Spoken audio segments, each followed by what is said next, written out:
श्रीमद् भगवद गीता अध्याय 7 श्लोक संख्या 15। तो देखते हैं श्रील प्रभुपाद यहाँ पर क्या कह रहे हैं। तो ये वो श्लोक है। नमाम दुष्कृतनो मूढ़ा प्रपद्यन्ते नराधमाः मायया अपहृत ज्ञाना आसुरम भावमाश्रित।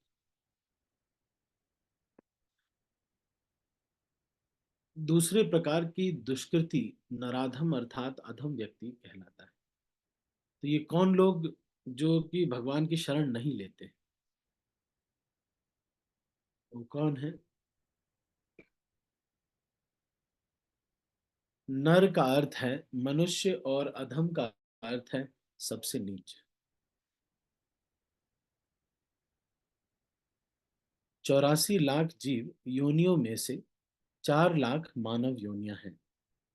इनमें से अनेक निम्न मानव योनियां हैं जिनमें से अधिकांश असंस्कृत हैं।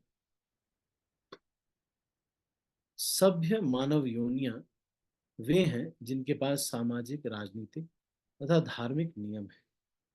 जो मनुष्य सामाजिक तथा राजनीतिक दृष्टि से उन्नत है किंतु जिनका कोई धर्म नहीं होता, वे नराधम माने जाते हैं।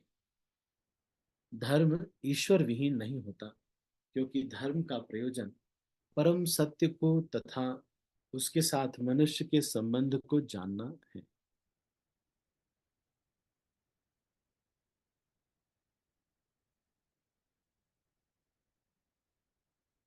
तो यहाँ पे ये बता रहे कि नर शरीर है लेकिन अधम है, उनसे भी, उनमें नीच योनि में जो लोग हैं। तो 4 लाख योनियां बताई गई हैं। तो इसमें निम्न मानव योनियां कुछ हैं जिनमें से अधिकांश असंस्कृत है। तो संस्कारों के आधार पर, चेतना के आधार पर 4 लाख प्रकार की योनियां इंसानों में भी होती हैं। तो ह्यूमन वैरायटी। अब जैसे ऐसा एक श्लोक आता है ना, जिसमें कहते हैं कि जलजा नवलक्षण।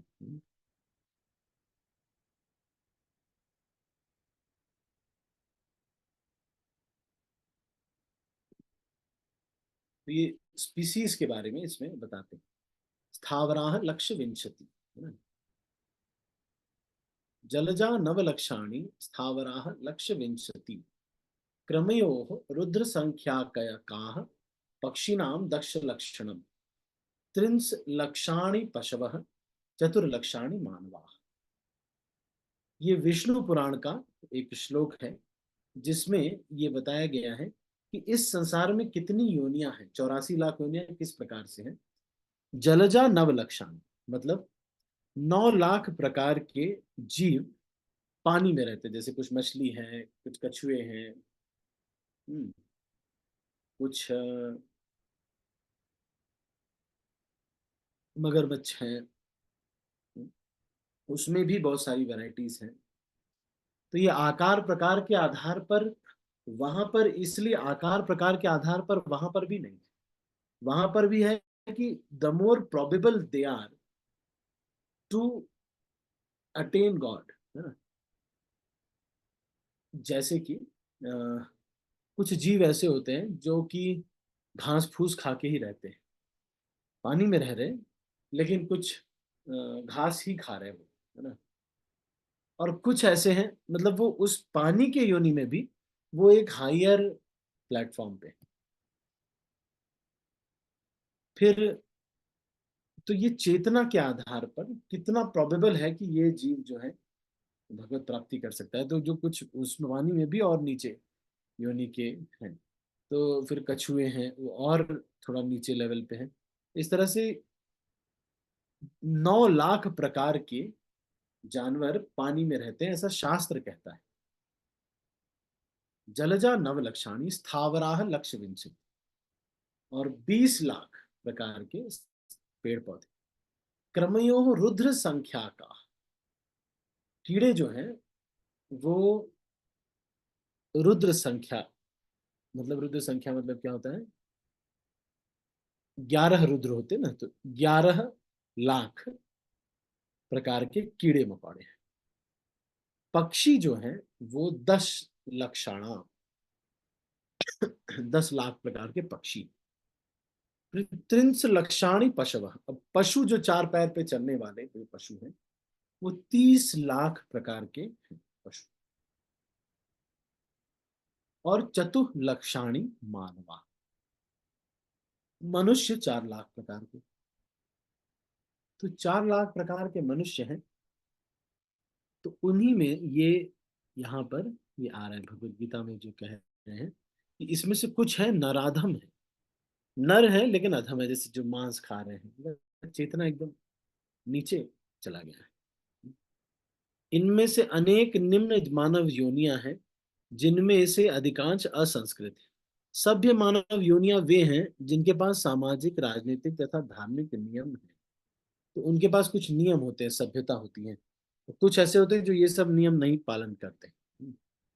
जैसे कि जब मुसलमान धर्म का प्रचार कर रहे थे मोहम्मद साहब, तो उन्होंने ये कहा कि आप अपनी खुद की जो माँ है उनकी जो बेटी है उसको छोड़ करके, अपनी माँ और बेटी को छोड़कर, अपनी सगी माँ और सगी बेटी को छोड़ के सबसे बच्चे पैदा कर सकते हैं।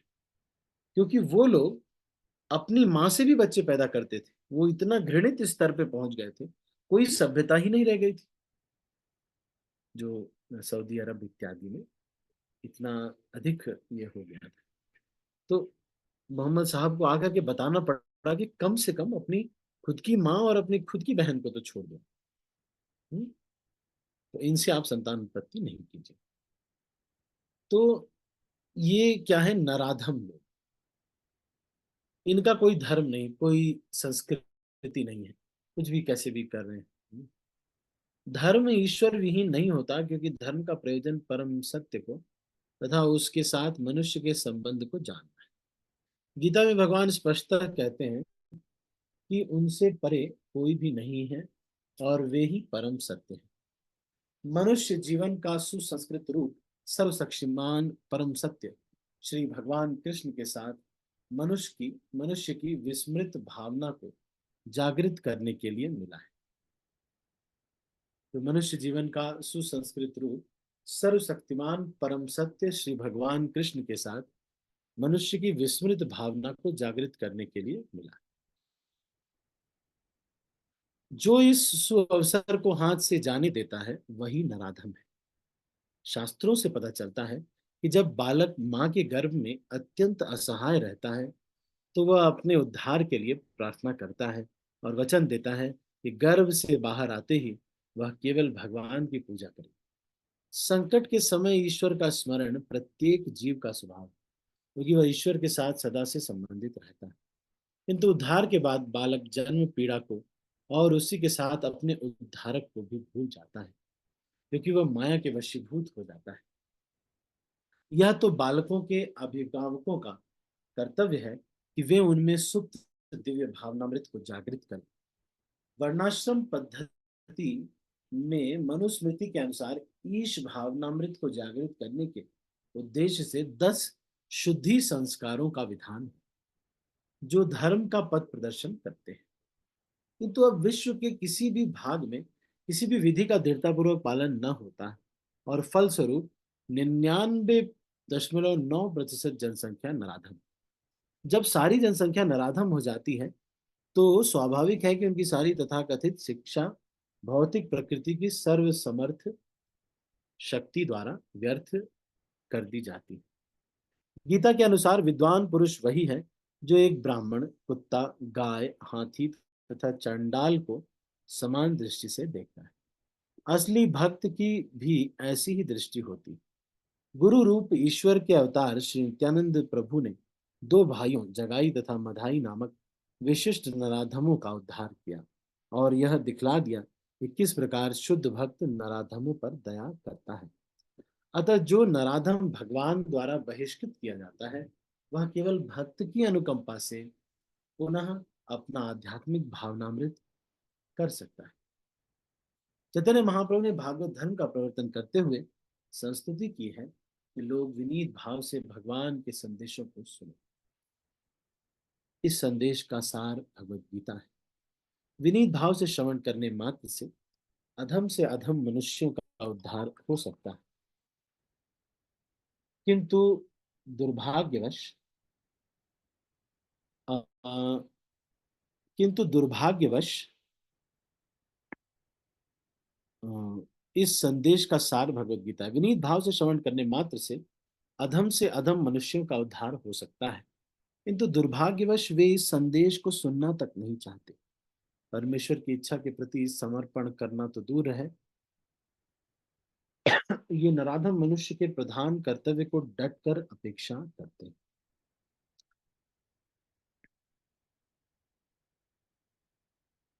ठीक है।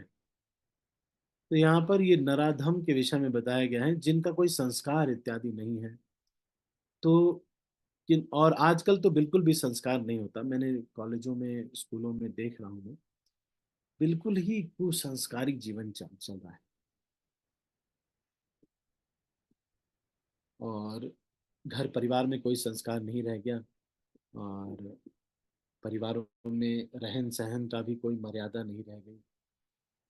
टीवी सारे लोग देखते हैं, उसमें और कुसंस्कार लोग सीख रहे हैं। हम्म, तो इसलिए जो है, लेकिन ये जो चैतन्य महाप्रभु का आंदोलन है, ये किसी को भी उद्धार कर सकता है। तो चलो मैं इसमें एक चीज पे फोकस करना चाहता हूँ, ये जो 10 संस्कार है उसको मैं फोकस कर रहा हूँ अभी। और ये 10 संस्कार क्या होते हैं जिनके बारे में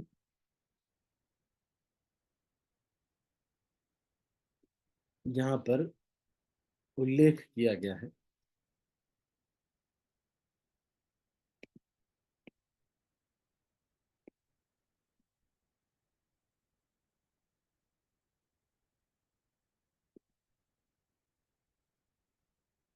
तो ये जो 10 संस्कार यहाँ पर बताए जाते हैं, ये अलग अलग प्रकार के जो है संस्कार होते हैं, या मुख्यतः 10 बोले जाते हैं, लेकिन एक्चुअली तो 16 संस्कार होते हैं। एक्चुअली और भी ज्यादा है, 72 है संस्कार।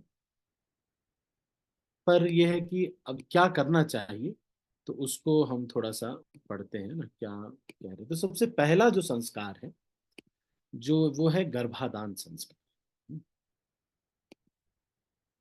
जो पहला सबसे पहला जो संस्कार है वो है गर्भाधान संस्कार। तो ये जो गर्भाधान संस्कार है, ये क्या होता है कि जब कोई कंसीव करता है बच्चे को, उससे पहले किया गया संस्कार। तो माता पिता इसमें 50 माला करते हैं, दोनों माता पिता। और उसके बाद माता जी के लिए कुछ रूल्स होते हैं, प्रभु जी के लिए कुछ रूल्स होते हैं आहार विहार के। तो एक दिन तक ये इस तरह का करते हैं। उसके बाद फिर संध्या काल में, रात्रि जब शुरू हो जाती है, तब फिर संग करते हैं। तो ये गर्भाधान संस्कार एक प्रकार का, बड़ा भक्तों को बुलाया जाता था, कीर्तन होता था। उसके बाद फिर ये मतलब एक बड़ा प्रोग्राम होता है। उसी तरह से पुंसवन संस्कार, फिर सीमंतोन्नयन संस्कार, जात कर्म संस्कार, नामकरण, नैष्क्रमण, अन्नप्राशन, चूड़ाकरण, कर्णवेद, विद्यारंभ, उपनयन, वेदारंभ, केशांत, संवर्तन, विवाह और अंत्येष्टि संस्कार। ये 16 संस्कार होते हैं। तो अब इसमें बहुत डिटेल में हम लोग जो है, केवल गर्भाधान संस्कार का मुख्य जो उद्देश्य क्या होता है कि जो बच्चा जो पैदा होना चाहिए, वो बहुत ही प्रार्थना करके वो एक शुद्ध भक्त हमारे घर में जन्म ले। अब मैं एक जगह पढ़ रहा था कि देवता भी और सारे लोग ये वेट करते रहते हैं कि कब कोई भक्त माता पिता होंगे, उनके गर्भ से अ, हम जन्म लेंगे। पुंसवन संस्कार, पुंसवन संस्कार का मतलब, जो जो पुंसवन संस्कार मुख्यतः इस्कॉन में जो करते हैं, तो वो उस उस जीव के अंदर शुद्ध गुण उत्पन्न हो। ये तीसरे या चौथे महीने में किया जाता है। तो ये जो बच्चा कंसीव करने से पहले गर्भाधान किया जाता है, जब कोई बेबी प्लान करता है। और जब पुंसवन संस्कार का मतलब क्या है, पुंसवन संस्कार का मतलब ये 3 या 4 महीने जब हो जाते हैं, बच्चे प्रेग्नेंट जब माता होती है, तो उस समय ये कुछ उस बच्चे के अंदर दिव्य गुण उत्पन्न करने के लिए और उसकी सुरक्षा के लिए ये पुंसवन संस्कार किया जाता है।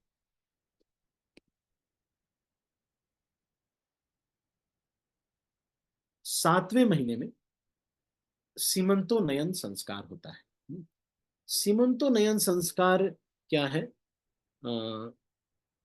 एक तो ये भी है कि सीमंत जो है ये बाल, इसको बीच से उनको किया जाता है माता का, और इसको बेबी शावर जैसे बोलते हैं आप अगर ये जो है आजकल के टर्म्स में। तो ये बेसिकली बच्चे की जो हेल्थ और फिजिकल हेल्थ और मेंटल ग्रोथ के लिए बहुत अच्छे से, तो इसके लिए क्या किया जाता है कि जो प्रेग्नेंट मदर होती है उनको अच्छे से कुछ अच्छी अच्छी चीज़ें खिलाई जाती हैं, और ये सब शुरू होता है उस समय और अधिक, ताकि वो और शक्तिशाली रहें और अच्छे से संतान उत्पन्न कर पाए। और जात कर्म संस्कार वो होता है कि बच्चा जब जन्म लेता है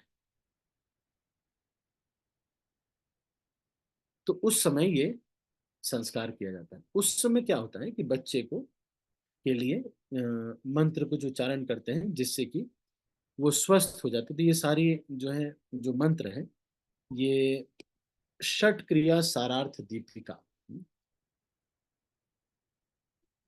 सारार्थ दीपिका ये जो ग्रंथ है इसमें दिया है।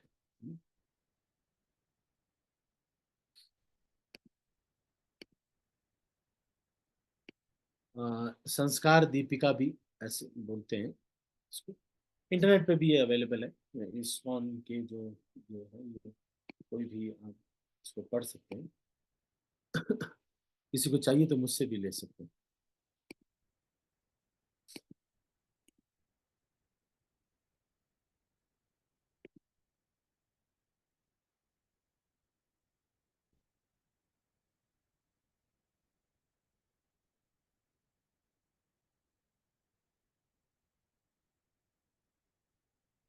ठीक है।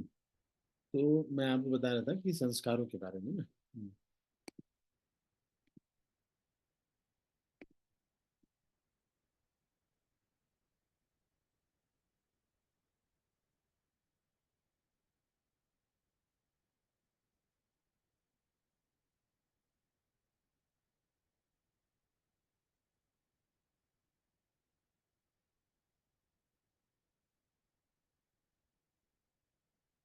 लेकिन शिल प्रभुपाद ये एक जगह पे ये भी कहते हैं कि ये जो संस्कार हैं ये सारे अब आजकल के समय में करना कितना बहुत जो है कई बार फिजिबल, कई बार कुछ लोगों ने नहीं किया होता है।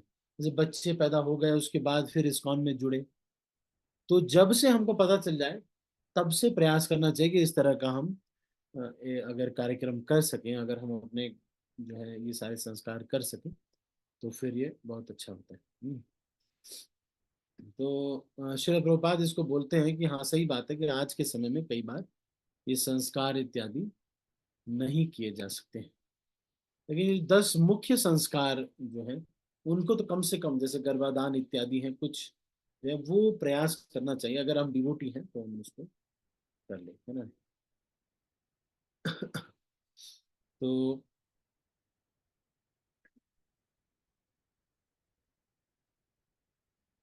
तो मैंने आपको पहले बताया कि जो गर्भाधान संस्कार है उसमें क्या होता है, 4 संस्कार होते हैं जो कि जन्म से पहले होते हैं। और 11 संस्कार हैं जो कि एक व्यक्ति के जन्म के बाद होते हैं, और एक संस्कार है ऐसा जो कि मृत्यु के बाद होता है। तो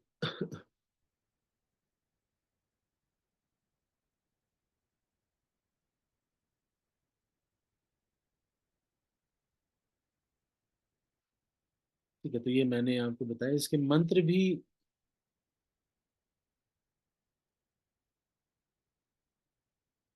मंत्र भी इसके हैं यहाँ पर अभी अवेलेबल है। मैं अभी तो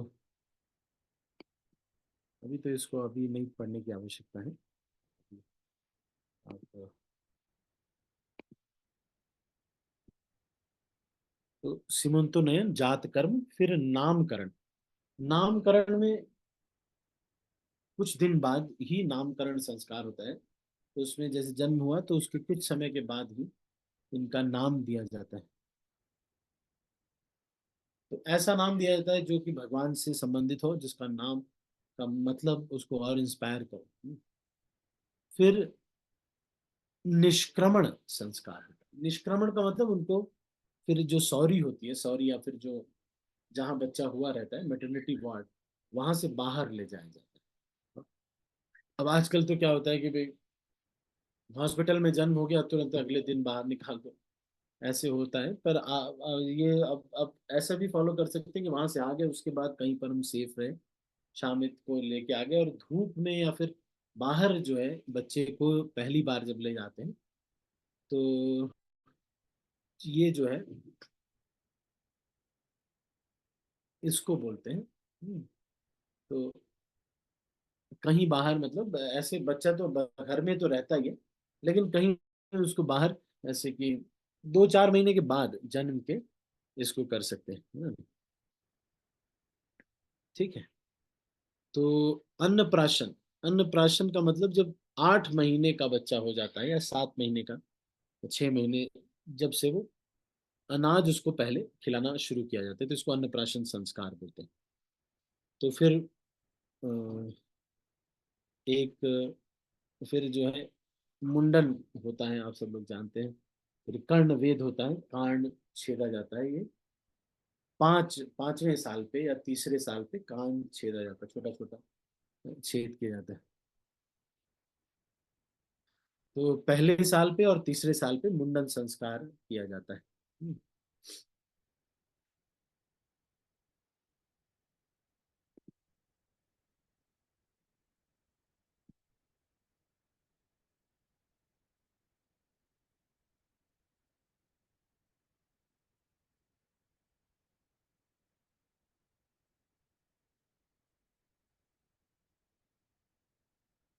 ठीक है, तो ये कुछ थोड़ा बहुत मैंने बताया संस्कार के बारे में, और भी विस्तार से और भी चर्चा की जा सकती है इसमें।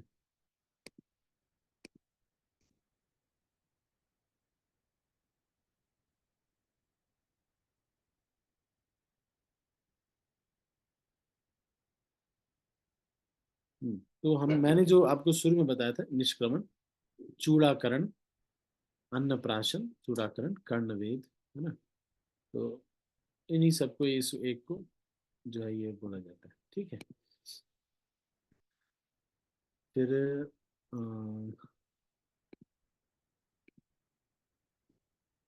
उपनयन संस्कार, कर्णवेद के बाद उपनयन तीसरे या 5वें साल में कान छेद दिया जाता है। उपनयन संस्कार ये होता है जब उसको कोई जो बच्चा है वो टीचर के पास जाता है पढ़ने के लिए, ब्रह्मचर्य में उसकी एंट्री होती है तो उसको एक धागा दिया जाता है, वो उपनयन संस्कार। वेदारंभ, जब उसका विद्या इत्यादि शुरू होती है, ये जो है उपनयन के समय ही कई बार कर दिया। उपनयन और वेदारंभ एक साथ ही कई बार कर दिया जाता है। तो किसी गुरु को वो धारण करते हैं, एक दंड दिया जाता है, 1 साल में कर दो, नहीं तो जन्म के 1 साल मतलब अ, जो उपनयन संस्कार होते हैं 5वें कर्णवेद के बाद इसको किया जाता है, तो वो भी कर सकते हैं, नहीं तो 1 साल के बाद 6 साल पे कर सकते हैं। तो इस समय वेदारंभ के समय गायत्री मंत्र इत्यादि उनको बताया जाता है। फिर संवर्तन संस्कार, तो जब 25 साल का बच्चा हो जाता है तो उसको संवर्तन मतलब वो लौट के आता है, फिर उसका विवाह होता है। फिर वानप्रस्थ उसका होता है, संन्यास होता है और अंत्येष्टि होती है। तो ये जो है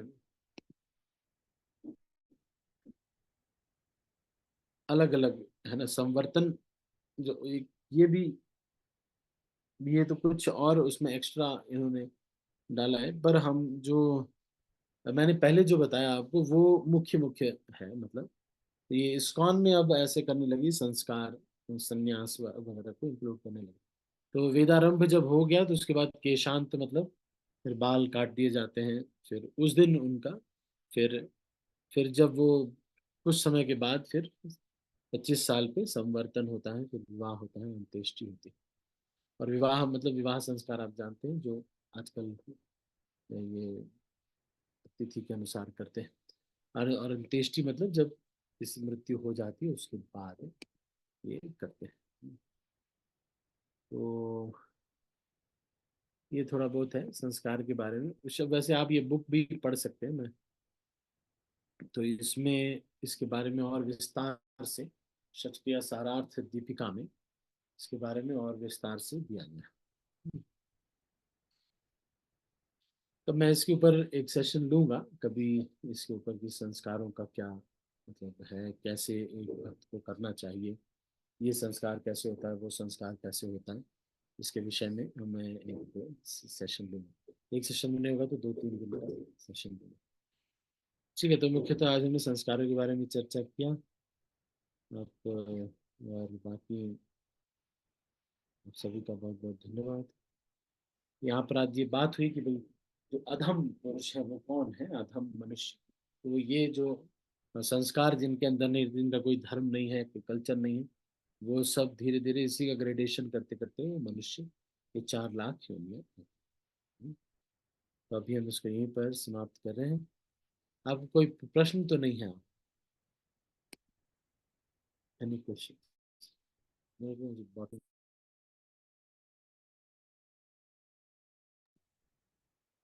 एनी क्वेश्चंस? हरे कृष्णा प्रभु जी। हाँ बहुत बताइए। और ये एक प्रश्न प्रश्न था जो आपने बताया कि 84 लाख प्रकार की योनियां होती है, तो हम्म। 4 लाख प्रकार के योनि मनुष्य का है। तो तो जो 84 प्रकार की जो योनियां है, सबका जन्म ये पृथ्वी पे ही होता है, या जैसे पृथ्वी से ऊपर 9 लोक हैं, पृथ्वी से नीचे 9 लोक है, तो उस 9 9 लोक में भी जाते हैं या सिर्फ पृथ्वी पर हाँ हाँ रहते हाँ। हैं? हम्म।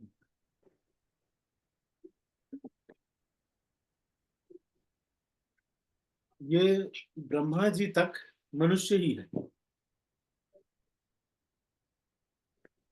जो भी देवता है ये भी मनुष्य योनि ही माना जाता है। तो सब ये मनुष्य योनि है। तो सबसे जो ऊपर योनि है वो है वैष्णव, जो भगवान का भक्त है, वो सबसे ऊंची योनि है। तो हो सकता है कि यहाँ पर कोई धरती पे रह रहा हो, वो देवताओं से, इंद्र से ज्यादा ऊपर की योनि में। हम्म, तो इस तरह से ठीक है ना मनोज? ब्रह्मलोक, तपलोक, जनलोक, सब वहां पर भी मनुष्य ही होते हैं, लेकिन वो थोड़ा चेतना उनकी और हायर होती है। ठीक है ना मनोज प्रभु? हरे कृष्णा जी मनोज प्रभु। प्रभु, जी प्रभु जी। मतलब कि जो नीचे का लोग लोग का तल सुतल तला चलाता जो है, वहां भी जन्म है? हाँ हाँ, तो, वहां भी है। और एक प्रश्न और था प्रभु जी कि जब बच्चा माँ के गर्भ में होता है, तो किस समय जो जीवात्मा का प्रवेश होता है उस शरीर में? 3 महीने। उसी समय पहले तो, सबसे पहले जीव तो उसी समय पे आ जाता है ना, क्योंकि पुरुष के जो रेत होता है, रेत कण होता है, उसका आश्रय लेकर के जीव आ जाता है। जैसे कोई देव योनि का हो या किसी भी योनि का हो, तो बारिश के माध्यम से वो जीव पहले तो इस सूक्ष्म तरीके से यहाँ पर आता है, क्या नाम है, धरती में आता है। फिर धरती से पौधों में जाता है, पौधों से वो अनाज में आता है। फिर वो अनाज जब कोई, इसीलिए गर्भाधान संस्कार जब होता है तो नियम है कि जो माता जी होती हैं वो फ्रूट्स खाती हैं, दिन भर फ्रूट्स ही खाती है बस। 50 माला करती है, फ्रूट्स ही फ्रूट्स खाती है बस दिन भर, अनाज उनको नहीं खाना है। और जो जो लड़का है उसको अनाज खाना है, दूध पीना है, जितना ज्यादा से ज्यादा अनाज खा सके खूब खाएं। वो उनको बताया गया 7 बजे तक, शाम को संध्या काल तक भोजन करना अलाउ होता है। ठीक है, आप समझ रहे हैं? है ना जी मनोज प्रभु। प्रभु? तो उसके माध्यम से वो जीव आता है। फिर जब वो जो स्त्री का जो ये अंड है और उससे इसका जो है जब मिलन होता है, तो ये जो जीव है इसमें से कोई एक जो जो जो जीव है वो उसका आश्रय ले लेता है। तो रेत का आश्रय लेकर के वो जीव तो उसमें आ जाता है, लेकिन वो लक्षण और पूरा सब प्रकट करता है 3 महीने पर। सब कुछ उसका प्रकट होने लगता है, इसलिए 3 महीने पर वो अच्छे गुण उसके विकसित करने के लिए जो ये संस्कार इत्यादि किए जाते हैं। तो एक पहले गर्भाधान हो गया, उसके बाद फिर ये सारे संस्कार एक एक करके किए जाते हैं। आप समझ रहे हैं? ठीक। ठीक है, तो हम इसको अभी यहीं पर समाप्त करते हैं। आप सभी का बहुत बहुत धन्यवाद। हरे कृष्ण। श्रील प्रभुपाद की जय। गौर भक्तवृंद की जय।